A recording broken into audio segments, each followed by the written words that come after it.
Hello friends, எங்கள் வீட்டில் இன்னைக்கு பேக்கரி மிக்சர் 1/2 கிலோ கடலை மாவு சலிச்சு எடுத்து வச்சிருக்கிறோம். வாங்க பார்க்கலாம். ஓகேவா? கடலை மாவு 1/2 கிலோவை இந்த பதத்துக்கு கரைச்சிக்கோங்க.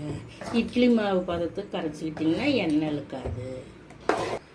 நல்லா சன்ஃப்ளவர் ஆயில் 1 லிட்டர் எடுத்துருக்குறோம்.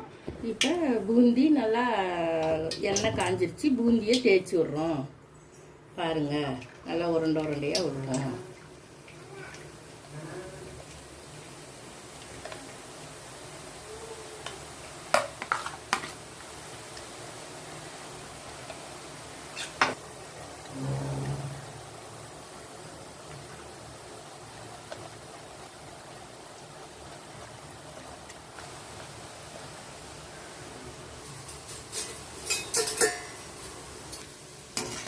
இப்படி 2 தடவை சொல்லி